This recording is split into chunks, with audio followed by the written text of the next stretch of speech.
창세기 어떤 내용이요? 하나님이 세상을 창조하셨고, 그죠? 하나님 뜻하시고 꿈꾸신 게 있는데, 꿈꿨다 그러면 약간 좀 일반적이지만 하나님께서 바라시는 세상의 모습이 있었잖아요. 근데 그것이 다 깨어졌습니다. 그리고 결국은 사람들이 자기 뜻대로 자기 욕망대로 하면서 멸망의 길을 걸어가요. 스스로 멸망하는 길을 걸어갑니다. 하나님께서 노아의 홍수를 통해 가지고 다시 한번 리셋하시고 기회를 주시고, 그렇죠? 그리고 기대하시는 바가 있지만 여전히 사람들은 죄악 가운데 살아갑니다. 그러던 중에 하나님께서 한 사람을 택하시잖아요. 누구였죠? 아브라함 택하십니다. 그리고 이 아브라함을 통해서, 그리고 그들의 후손을 통해서 하나님의 백성 삼아주시고, 그 백성들이 열방의 등불과 같이, 열방의 등대와 같이, 또 신약에서 표현하는 빛과 소금의 삶을 살도록 하시는 거예요. 그래서 세상으로 하여금 하나님 계심을 알게 하고, 세상으로 하여금 하나님께로 돌아오게 하는, 이 돌아온다는 말이 뭐죠? 전문 용어로 회개. 회개라는 말이 슈브라고 하는 단어예요. 그래서 이 회개는 유턴한다는 뜻이에요. 돌아온다는 거. 그러니까 하나님을 떠나 있던 백성들이 하나님께로 돌아오게 하는 그 역할을 한 것이 이 세상에 세워진 우리 교회의 역할이기도 하고, 또 우리는 하나님의 어떤 분이심을 세상 가운데 나타내는 등불과 같은 역할을 하게 되는 겁니다. 그래서 빛과 소금 얘기가 나오는 거고요. 자, 그러면 창세기는 어쨌든 그런 창조와 타락에 대한 그런 얘기들이 쭉 나오고, 그 중에서 한 사람을 택하시고 하나님의 백성 삼으시겠다. 또 이 아브라함의 후손이 430년 이후에 한 민족을 이루게 될 것에 대해서도 예언이 다 나와 있어요. 출애굽이 뭐예요? 그 민족이 형성이 됐고 그들이 이집트의 종으로 있어요. 그렇죠? 이것은 마치 세상에 죄악에 종되어 있는 그런 사람의 모습과 같아요. 그런데 하나님께서 그들을 어떻게 하세요? 자신의 백성들을 약속하신 대로 종의 상태로부터 건져내십니다. 그죠? 이걸 뭐라 그래요? 우리가 전문 용어로 구원이라고 얘기하잖아요. 그죠? 하나님께서 구원하세요. 이 구원은 끝난 거예요? 시작하는 거예요? 시작이에요. 구원하신 그 백성으로 하여금 이제는 어떤 삶을 살게 하시나요? 하나님께서 그들과 함께 하시면서, 이게 뭐예요? 출애굽기와 같은 얘기잖아요. 이제 구원하신 그 백성, 건져내신 백성 사이에 하나님께서 함께 하시는 거예요. 임재하여 그들과 함께 하겠다. 그들과 동행하겠다. 그것이 출애굽기의 내용이에요. 임재 어떤 방식으로 하시죠? 어떻게 그들 가운데 함께 하시고자 했어요? 가시적으로 보여주시는 게 있었어요. 그게 바로 성막이잖아요. 그죠? 성막을 지어라 하시고, 그리고 그들 가운데 하나님이 함께 하심을 그들은 그 성막을 통해서 보게 되는 거예요. 이렇게 하셨죠. 자, 그러면 하나님께서 임재하시고 그들 가운데 동행하시겠다고 해서 성막을 다 지어놓은 이후에 레위기는 이제 무슨 얘기일까요? 레위기는 되게 중요한 얘기라고 그랬잖아요. 우리는 뭐 레위기 하도 제사에 대한 얘기 나오고, 뭐 정결례는 이렇게 해라 저렇게 해라 자꾸 얘기가 나오니까 따분하고 힘들다고 생각하지만 사실 그렇지도 않아요. 그리고 되게 중요한 책이에요. 하나님이 임재하시고 동행하시는데, 그러면 이제 하나님 앞에서 그 민족들은 어떻게 살아야 되는 것인가? 이걸 얘기해 주는 게 레위기예요. 하나님 앞에서 우리는 어때야 되는가? 그리고 우리의 삶을 이제 어떻게 살아야 되는가? 여기에 대한 것이 뭐라고요? 레위기 말씀이다. 그래서 지난주에 우리가 뭐 레위기 1장 했을 때 무슨 얘기 나왔죠? 번제에 대한 얘기가 나왔어요. 뭐 오늘 2장에서는 무슨 얘기 나왔어요? 아직 아닌 거구나. 자, 2장 가볼게요. 2장. 교독하겠습니다. 누구든지 소재의 예물을 여호와께 드리려거든 고운 가루로 예물을 삼아 그 위에 기름을 붓고 또 그 위에 유향을 놓아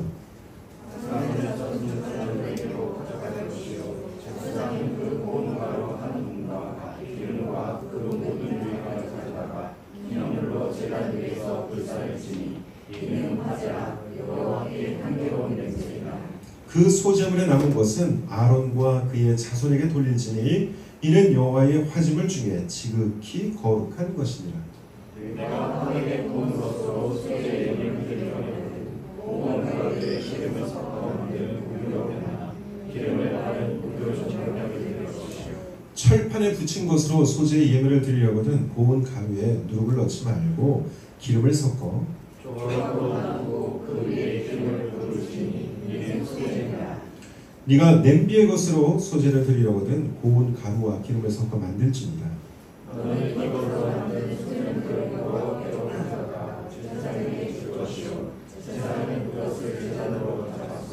그 소재물 중에서 기념할 것을 가져다가 제단 위에서 불사를 지니 이는 화제라. 여호와께 향기로운 냄새니라.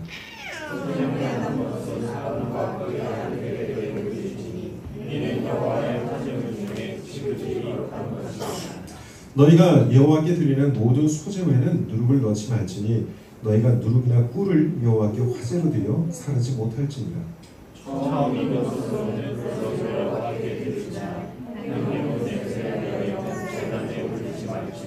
내 모든 소재물에 소금을 치라.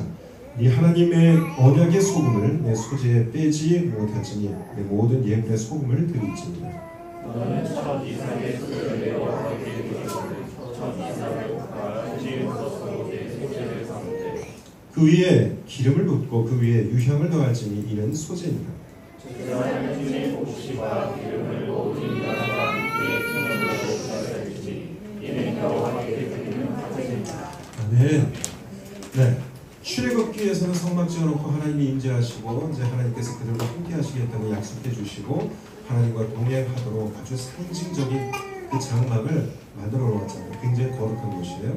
그래서 이제 우리의 이 공동체 안에 하나님이 함께 하시는구나. 이것을 이스라엘 백성들이 알아요. 그런 뒤에는 이제 어떻게 해야 되느냐. 그 성막으로 나아갈 때에 하나님의 임재 가운데 나갈 때 너희는 이렇게 해야 돼 라고 얘기해 주시는 게 오늘 이 레위기의 말씀인데, 레위기에는 적어도 크게 두 가지 내용이 있어요. 하나는 제사에 대한 얘기고 또 하나는 하나님 앞에서 어떻게 성결하게 살 것인가. 그러니까 성결 법전이라고도 합니다. 이거를 딱 떼서. 그래서 앞부분에는 제사에 대한 내용들이 많이 나오고 뒷부분에서는 그 성결한 삶에 대한 얘기들을 많이 하고 계세요. 그러니까 레위기는 뭐라 그랬어요? 우리가 이제 하나님의 임재 속에서 어떠한 삶을 살아야 될 것인가. 하나님에 대하여 그리고 우리의 삶 가운데서 이 삶에 대한 얘기를 하고 있는 게 레위기예요. 어디에 대한 얘기요? 삶에 대한 얘기예요. 그러니까 이거를 그냥 여러분이 이거 제사 드리는 얘기인데 구약의 얘기고 너무 힘들다 생각하시면 안 돼요. 사실 이 레위기에는 지금 우리가 어떻게 살아야 되는지를 분명하게 얘기해 주고 있거든요. 자, 그런데 왜 제사 얘기부터 꺼내게 될까? 그럼 제사를 얘기하는 것은 하나님 앞에 예배의 삶을 얘기하는 겁니다. 예배의 삶을 얘기하는 거예요. 이 제사는 예배에 있어서 굉장히 중요한 요소였어요. 예배가 뭐예요? 자꾸 물어. 예배가 뭐예요? 그러니까 여러분들이 이거 스스로 답할 수 있어야 돼요. 예배가 뭔지 모르는데 우리는 예배하고 있어요 라고 하면 이상하잖아요. 그렇죠? 오늘도 우리 예배하고 있잖아요. 예배가 뭐냐고요?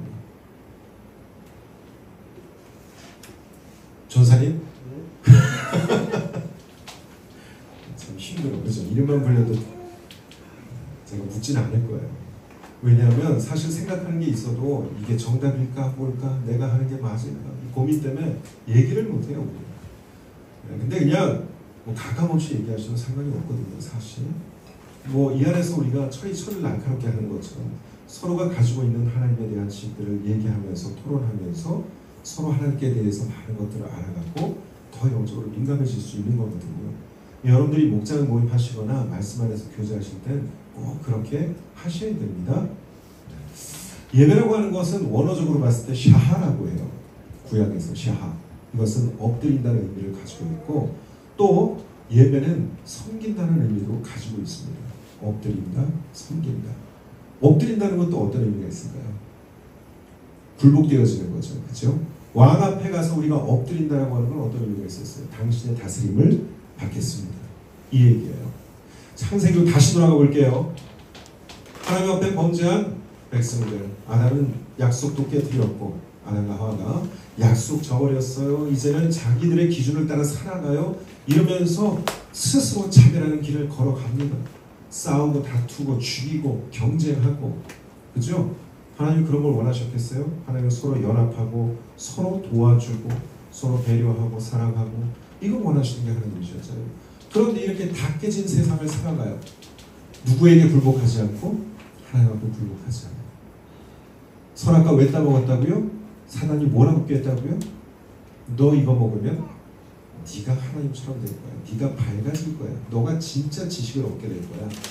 이게 사단의 꼬임이었잖아요. 하나님을 떠나 있는 백성은 지금 다 그러고 살고 있는 거예요. 여러분 한번 생각해 보세요.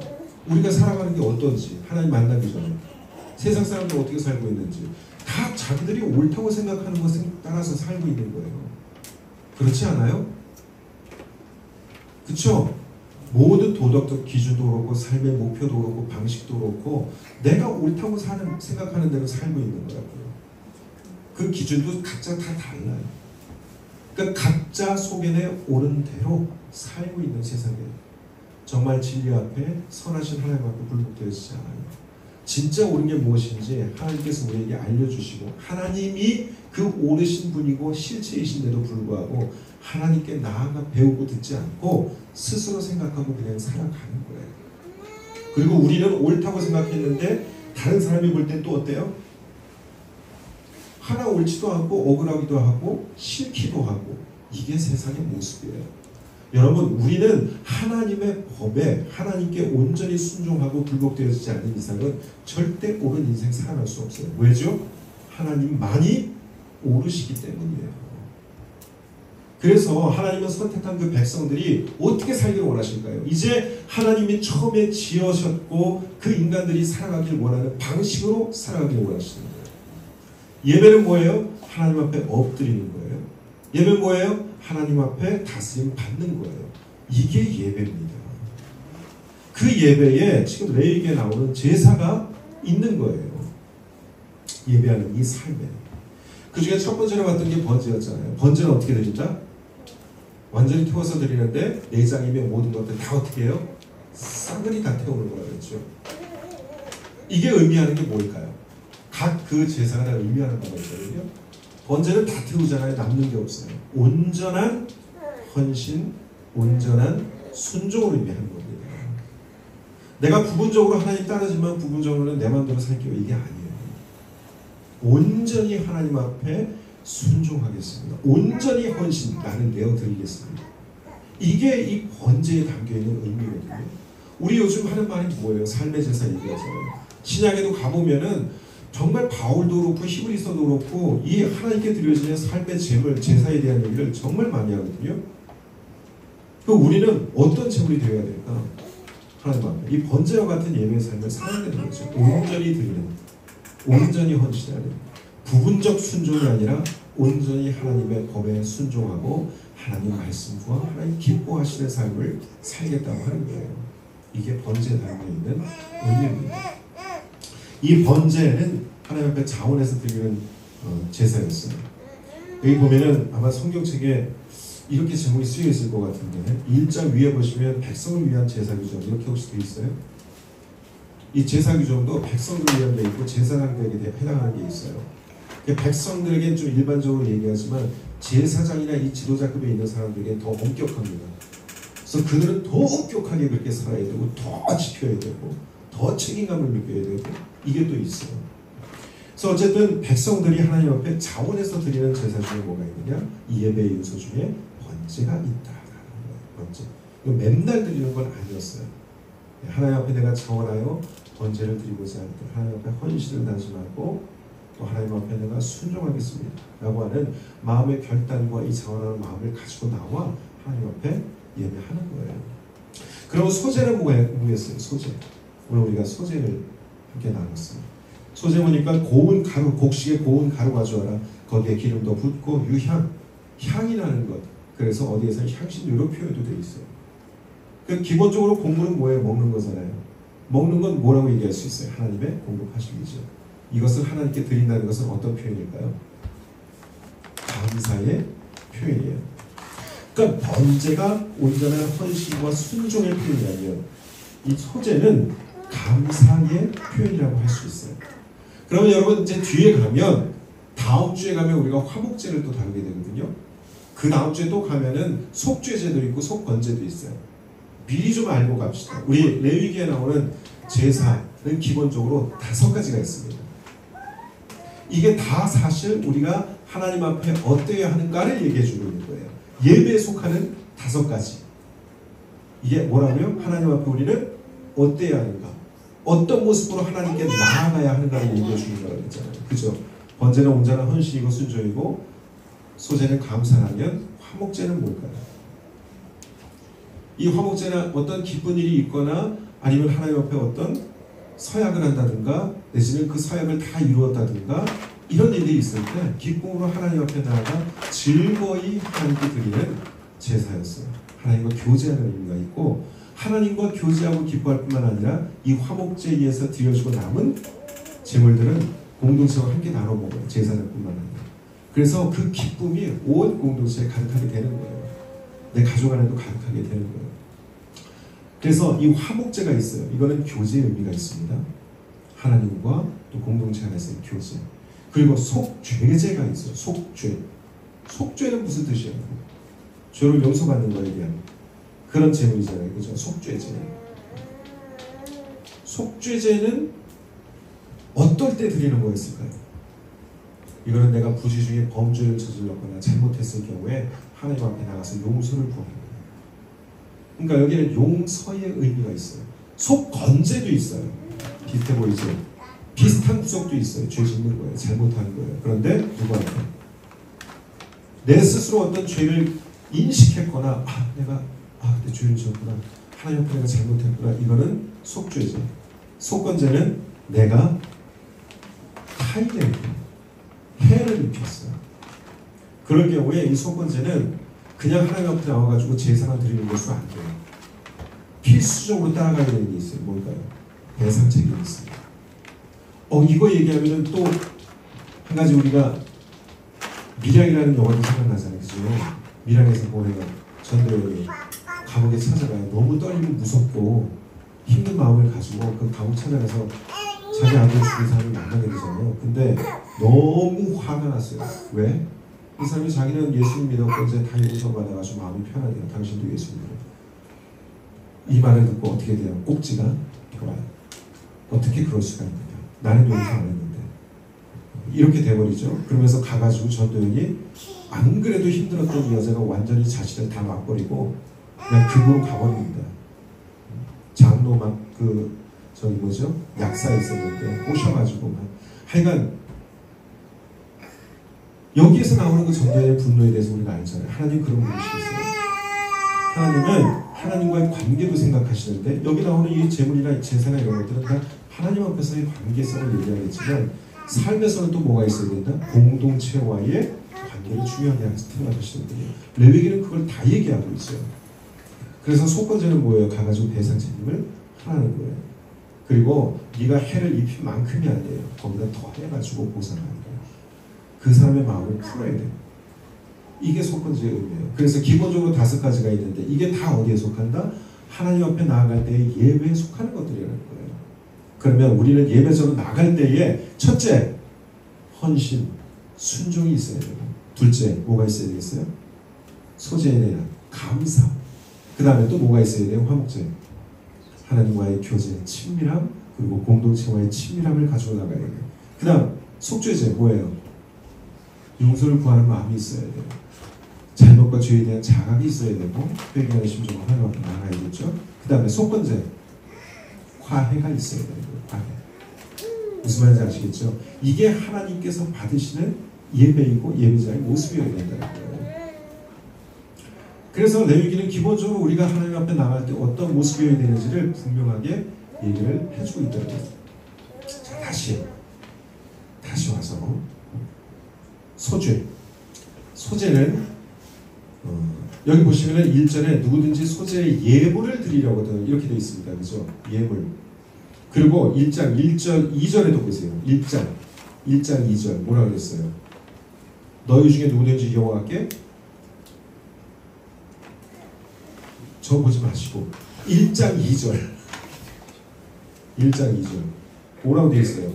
너희 중에 누구든지 여호와께 예물을 드리려거든. 그러니까 이 제사에서 기본적으로 번제든 소제든 다 하나님 앞에 예물이 된다는 거예요. 이 예물이라고 하는 건 뭐예요? 그분께 합당한 어떤 가치를 얘기하는 거예요. 이 예물은 뭐 선물 이렇게도 표현이 되는데 누군가에게 우리가 왕 앞에 선물 가지고 나갈 때 되게 고귀한 거 가지고 나가죠. 그죠? 이게 뭐예요? 당신께 합당한 가치를 드립니다. 이거예요. 최상의 가치를 가지고 나아가는 거죠. 번제든 소제든 다 하나님 앞에 예물이 되어진다. 예물되는 게 또 있어요. 뭐 있을까요? 화목제도 예물이 되어져요. 하나님 앞에 가지고 나는 하나님의 가치를 말씀드리는 고백하는 하나의 선물이 되어진다고요. 속죄제나 속건제도 거기에 너희가 만약 하나님께 예물을 드리려거든 하면서 얘기할까요? 아니에요.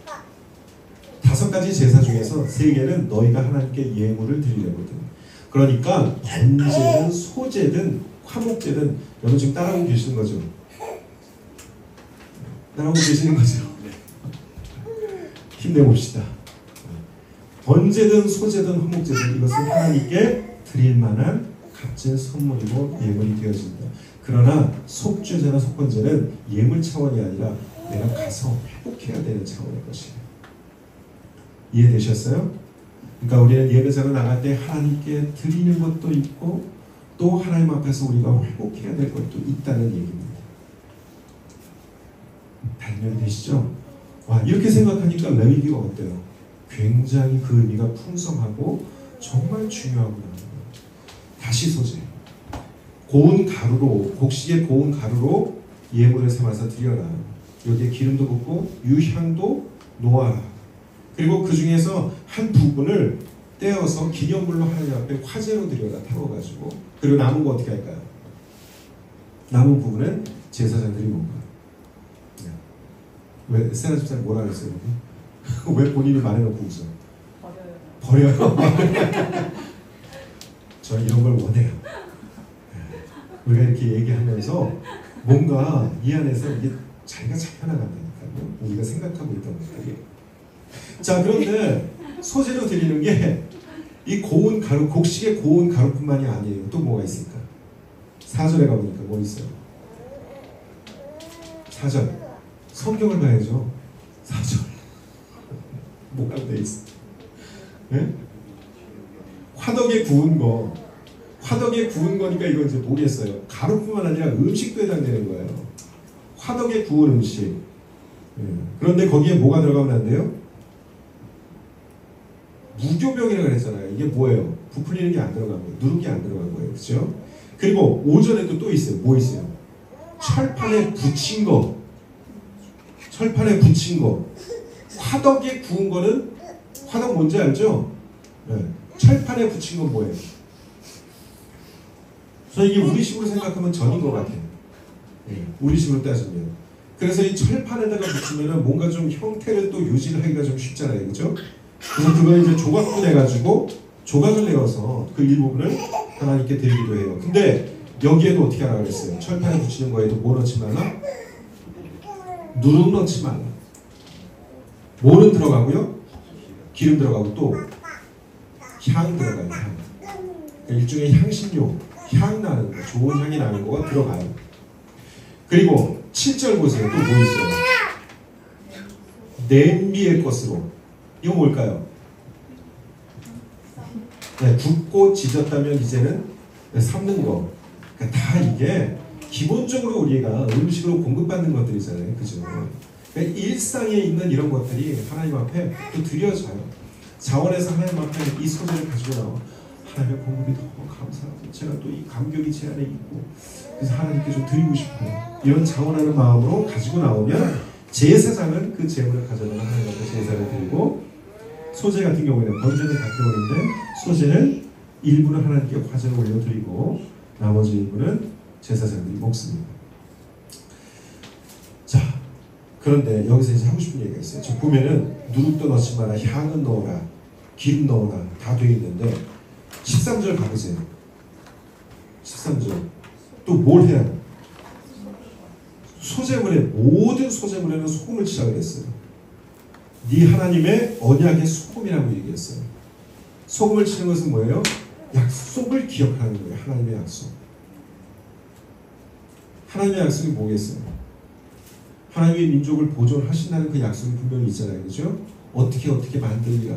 하나님이 백성을 통해서 무엇을 하시리라. 이미 한 사람 아브라함을 택했을 때 다 약속하신 바가 있어요. 그죠? 이 백성을 보존하신대요.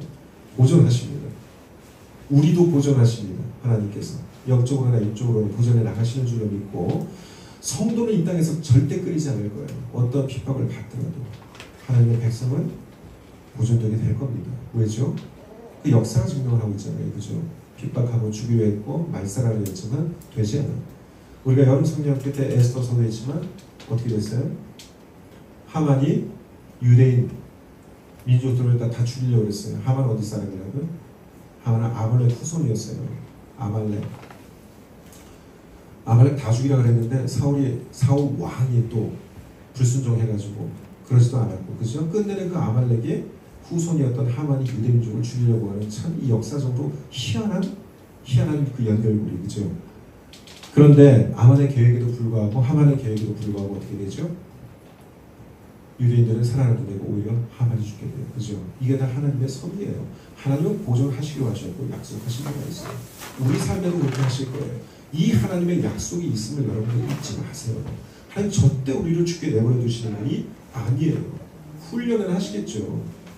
훈련을 하십니다. 그 훈련은 그럴 만한 가치가 있는 거예요. 훈련은 우리를 반드시 더 강하게 길러내게 돼 있어요. 그러니까 하나님이 하시는 모든 일은 우리에게 더함이 있고 기쁨이 있고 선함이 있지 우리로 하여금 더 안 되게 하거나 악이 있거나 그렇지 않다는 거예요. 그래서 우리는 날마다 감사할 수 있는 이유가 분명히 있는 거죠. 그러니까 소금은 치라고 얘기했어요. 이러한 하나님의 약속을 기억할 수 있는 소금입니다. 뭐뭐 들어간다고요? 기름. 음식에 들어가는 이 기름은 뭐였을까요? 올리브유. 올리브유는 굉장히 고귀한 그런 가치를 가지고 있어요. 그런 상징이 있습니다. 그러니까 하나님 앞에 우리가 감사를 드릴 때 그 안에 그 고귀함과 정성을 담고, 향은 또 뭐예요? 향은 어떤 면에서 우리의 마음과 관계가 있어요. 그래서 왜 향은 제단에서 향을 피울 때 그것은 하나님께 올려드리는 기도라고 얘기하잖아요. 그 기도 어디서 나와요? 마음에서 나오잖아요. 그죠?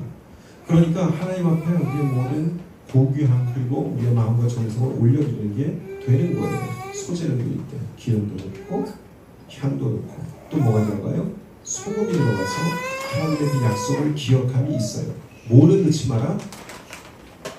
뭐는 넣지 마라? 네? 누룩하고 또 있어요.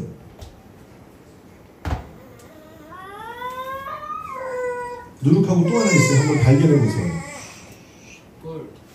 꿀 몇 절이에요? 네? 네, 11절 맞습니다. 거기 한번 같이 읽어볼게요. 시작! 너희가 여호와께 드리는 모든 소재물에는 누룩을 넣지 말지니 너희가 누룩이나 꿀을 여호와께 화제로 드려 사라지지 못할지니라. 하나님 앞에 감사의 그 소재를 드리는데 누룩은 빼라는 건 이해되는데 꿀도 넣지 말아요. 왜? 꿀 좋은 거 아니에요?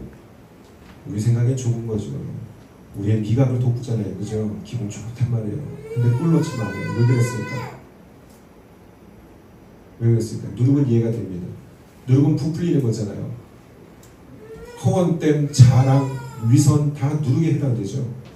사실 그래서 우리는 자랑도 하지 말아요. 자랑거리가 우리가 할 게 뭐가 있어요? 하나님 공급하시는 것들. 스스로 무슨 능력이 있겠어요? 하나님이 우리에게 주신 것들인데 우리는 자랑하지 말고 겸손히 그것을 사용하는 사람들이 되어야 되겠고, 어쨌든 누룩 넣지 마요. 위선도 아니야. 자랑도 아니에요. 부풀리는 허원된 마음도 아니에요. 과장도 아니에요. 꿀은 왜냐고요? 네? 유혹? 그럴 수 있죠. 맞아요. 꿀이라고 하는 것이 우리를 즐겁게 만들어요. 입을 즐겁게 만들어요. 기분 좋게 만들어요. 이건 어떤 면에서는 쾌락과도 연결이 될 수 있는 거예요.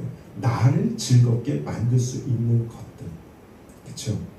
아까 우리 도영자가 그 얘기했는데 나를 위한 것이 아니라 누구? 하나님. 기본적으로 우리 크리스찬들의 삶은, 성도의 삶은 나의 기쁨이 아니라 하나님의 기쁨. 하나님께서는 우리에게 당신의 기쁨을 제공해 주시고 우리는 하나님을 기쁘시게 하는 삶을 사는 것. 그래서 꿀도 제한이 있어요. 자, 소재에 대해서 우리가 함께 나누었습니다. 우리 어떤 삶을 살아야 될까? 성도로서. 번제도 우리가 함께 나눴고 오늘 소재까지 했어요. 우리는 하나님 앞에서 어떤 예배자가 되어야 될까? 오늘 우리 함께 나눴던 내용들을 가지고 고민해 보시고 한 주간을 또 잘 살아갔으면 좋겠습니다.